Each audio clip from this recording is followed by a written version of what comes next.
கிறிஸ்துவுக்குள் பிரியமான சகோதர சகோதரிகளே, இந்த காலை வேளையிலும் பிதாவாகிய தேவனுக்கும் கர்த்தராகிய இயேசு கிறிஸ்துக்கும் காலை வணக்கம் தெரிவித்து கொண்டு இந்த பாடத்துக்குள்ளே போகலாம். இந்த பாடத்தின் தலைப்பு என்னென்னா, மனம் திருந்துதல். அப்படின்னா மனம் நம்ம திருந்துதல்னால் நம்மளை சீர்படுத்திக்கின்னு நம்ம உணரணும். நம்ம செஞ்சுருக்கிற தவறுகளையும் நம்ம செய்திருக்கிற மீறுதல்களையும் நம்ம உணர்ந்து நம்ம மனம் திருந்தணும். நம்ம ஏன்னா இயேசு கிறிஸ்துவோடைய கேரக்டர் எதுக்காக இந்த உலகத்தில் எல்லாருக்கும் பிடிக்கும்னாக்கா, இயேசு கிறிஸ்துவை எல்லாருக்குமே பிடிக்கும். ஏன் அப்படின்னா அவர்கிட்ட இருந்த கேரக்டர் குணங்கள் அந்த மாதிரி. அவர் நம்மள்ட்ட ஒரு 5 நிமிஷம் பேசினா போதும், நம்மளை என்ன பண்ணுவாருங்க, மன்னித்து நம்மளை பாவத்திலேருந்து வெளியே வர வச்சுடுவாருங்க. புரியுதுங்களா? அப்போது பைபிளில் ஒரு சில மனுஷர்களை நம்ம பார்க்கலாம். புரியுதுங்களா? அப்போ என்ன அப்படின்னு பார்த்தீங்கன்னாக்கா, இன்றைக்கி நம்மளுடைய காலகட்டத்தில் நம்ம இருக்கிற இந்த காலத்தில் நம்ம எப்படி இருக்கிறோம், நம்ம எந்த மாதிரி நிலைமையில் இருக்கிறோன்றது நம்ம சிந்தித்து பார்க்கணுங்க. சக்கையை பார்க்கலாம். நம்ம சக்கையு என்ற ஒரு மனுஷன் ஆயக்காரனாக இருக்கிறாரு. ஆயக்காரனாக இருந்து இயேசுவோடைய பேரும் என்ன பண்ணுறாரு, புகழையும் கேட்டு எப்படியாவது நான் என்ன பண்ணும், இயேசு கிறிஸ்தை நான் பார்க்கணும் அப்படின்னு சொல்லிவிட்டு மனசில் ஒரு ஆசையை வச்சுக்கிறாரு. ஆசையை வச்சு என்ன பண்ணுறாரு, அவர் எப்படியாவது இயேசுவை பார்க்கணும், எப்படியாவது இயேசுவை போகணும், நிறைய திரளான கூட்டங்கள் இருக்குதுங்க அப்படின்னு சொல்லிவிட்டு என்ன பண்ணுறாரு, எப்படியாவது இயேசுவை பார்க்கணுன்ற ஒரே ஒரு எண்ணம் அவருக்குள்ளே ஆசை வந்துச்சு அவருக்கு. அப்போ என்ன அப்படின்னு பார்த்தீங்கன்னாக்கா, அந்த வந்த ஆசை நழுத்தாங்க. புரிஞ்சுங்களா? நம்மளுக்கும் அதே மாதிரி தாங்க. நம்மளுக்குள்ளே வர ஆசைகள் நல்லதுதான், ஆனால் தேவனுக்கு பிரியமாக இருக்கணும் அந்த ஆசைகள். புரியுதுங்களா? அப்போ அந்த சக்கைன்ற மனுஷன் என்ன பண்ணுறாரு, இயேசுவை எப்படியாவது பார்க்கணும் அப்படின்னு சொல்லிட்டு நினச்சி மரத்து மேலே ஏறுறாருங்க. மரத்து மேலே ஏறின உடனே அங்கே ஒரு விஷயம் நடக்குதுங்க. அவர் மரத்து மேலே ஏறி உட்காந்துன்னு பார்த்துன்னுக்கிறாரு. இயேசு எப்போ எரிகோ வழியாக போயின்னுக்கிறாரு இல்லையா, எப்போ எப்படி வருவாருன்னு பார்த்துன்னுக்கிறாரு.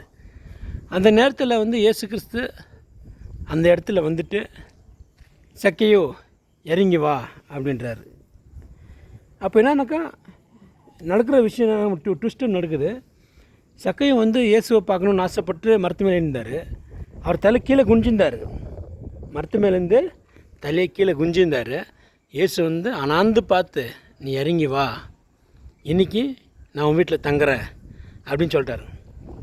இதில் ஒரு விஷயம் என்னன்னாக்கா, இறங்கி வா அப்படின்னா என்ன அர்த்தம்னா, உன்னுடைய கோபத்தையும் உன்னுடைய பொறாமையும் உன்னுடைய பெருமையும் உன்னுடைய சாபத்தையும் உன்னுடைய கௌரவத்தையும் எல்லாத்தையும் விட்டுட்டு என்ன பண்ண, நீ இறங்கி வா கீழே அப்படின்ற அர்த்தங்க.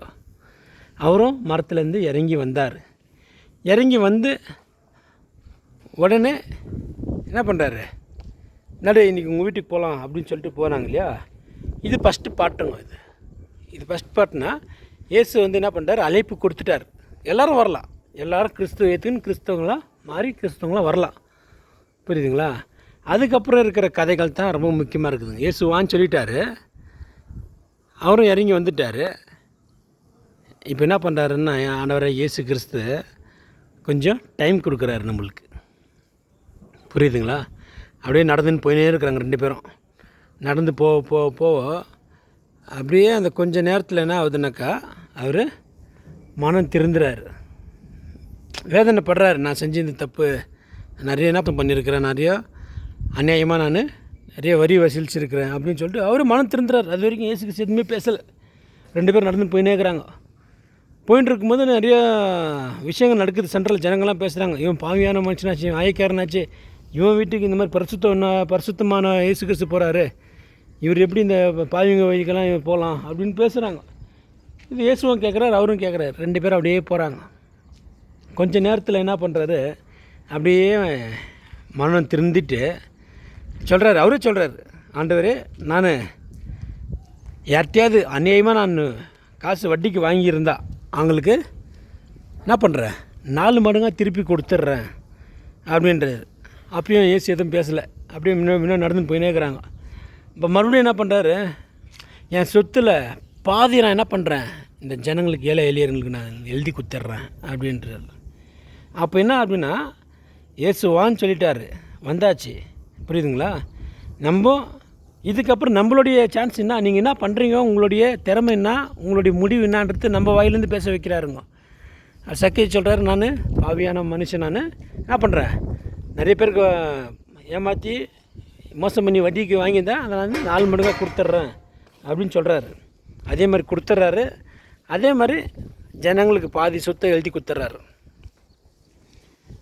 இதெல்லாம் நடந்த பிறகு 3வது பாகம் வருது இல்லையா, 3வது பாட்டு.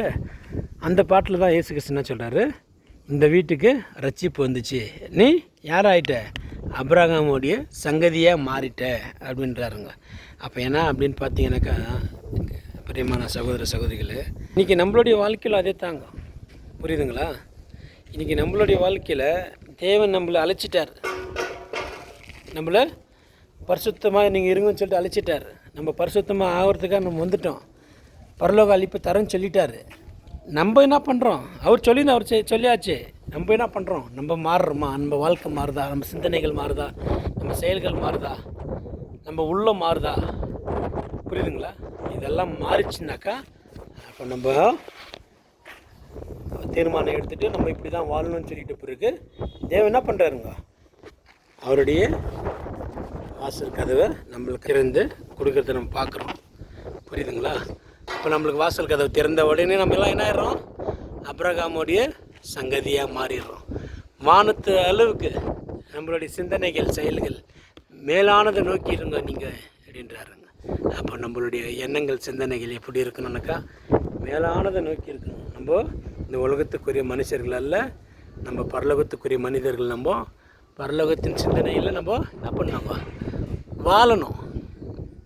புரியுதுங்களா? அப்போ தான் தேவன் நம்மளுக்கு என்ன பண்ணுவாருங்க, அவருடைய ஆவியை கொடுத்து நம்ம வெளிச்சத்தின் மக்களாக வாழ்கிறதுக்கு அந்த வெளிச்சத்தை நம்ம மேலே வைக்குவாருங்க.